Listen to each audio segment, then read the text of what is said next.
This week I'm driving the 2021 Nissan Versa. It's one of the last remaining subcompact car on the market. If you remember, we used to have the Ford Fiesta, Honda Fit, the Nissan Micra, and also the Versa Note. All these cars are not available on the market anymore. So this Nissan Versa, it's one of the last remaining subcompact car on the market. If we're looking at the design of the Versa, it's pretty similar to the Sentra, but about maybe 15 to 20% smaller. We have the iconic V grille in the front. Typical Nissan new design, new look. All the new Nissans wear that new grille. Here, similar headlights to the Sentra and also the Altima. If we step on the side, we have some good looking wheels because this model is an SR model, so it's the sport model. If we continue with the line of the cars on the side, we have that little touch of black here. Really nice touch, especially for an entry-level kind of car like this one. And finally, we've got the small spoiler to telling you it's a sport model, it's an SR model. Even if this car is a bit smaller than the Sentra, it's a big surprise. The trunk is a bit larger. Actually, this one's about 20 liters bigger than the Versa.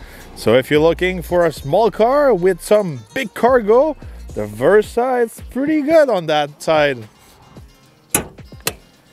Under the hood, we can find a 4-cylinder 1.6 liter, good for 122 horsepower, 114 foot-pounds of torque.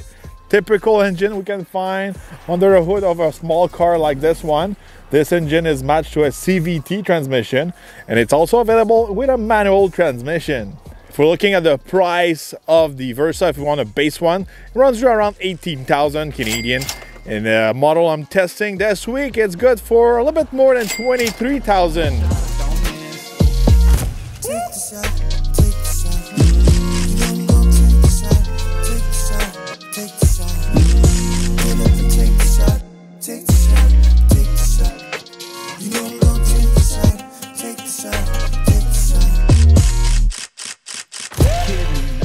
On the road with the Nissan Versa, you know, first of all, it's a small car, you know, it's pretty rough on the road, you know, small wheels, really hard seats inside. Obviously, I'm used to drive bigger cars. I'm not a typical buyer of these kind of cars because I'm way too big for this car. You know, more and more small SUVs are taking the place of those subcompact cars. Now you have the subcompact SUVs like the Trailblazer, the Kia Seltos, the Nissan Kicks and all that. So these are a little bit more practical than this little car. And also, you know, you have to consider the Sentra.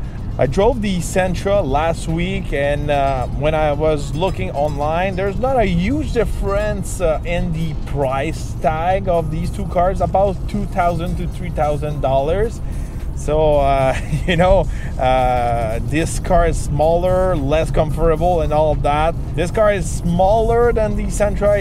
It might be a little bit more practical than the Sentra, but on the road, the Sentra was way better, way more comfortable.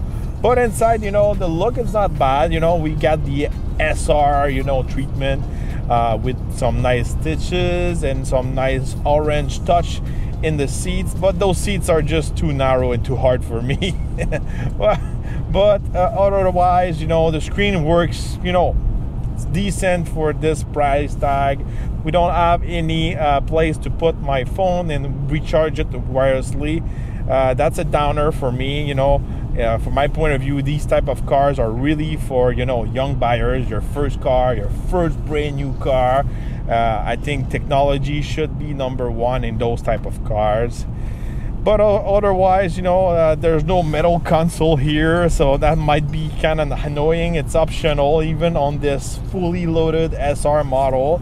That's kind of strange. I'm not really able to fit in the back. My wife, Eve, was able to fit, but we pushed the seat so she was able to, you know, fit behind. But, you know, overall, the rear seats are really for kids, and, you know, sometimes, you know, small trips with adults, or small adult, I could say. Performance-wise, this machine can do the 0 to 100 kilometers in about 10 seconds. Yes, it's the slowest car I've been testing this season, but you know, obviously that's something you can expect from an economy car like this one.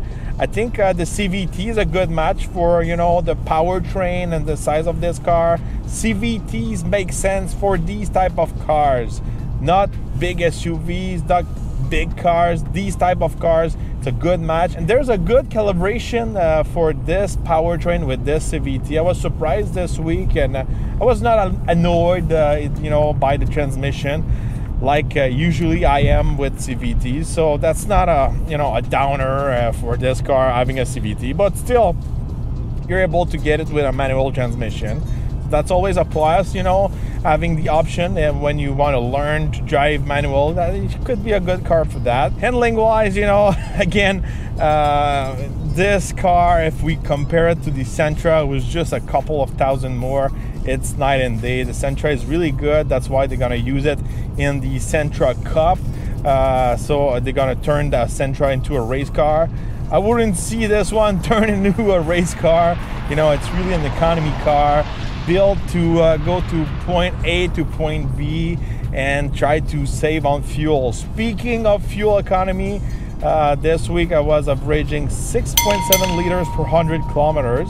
That's okay, you know, that's a little bit better than the Sentra I had last week, and that's one of the reasons why you would buy a car small like that, and also if you want to park it in a small space in the city.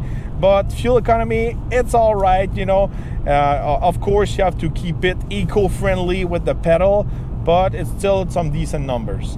So overall, you know, it's not a surprise why the subcompact cars are been discontinued and all that.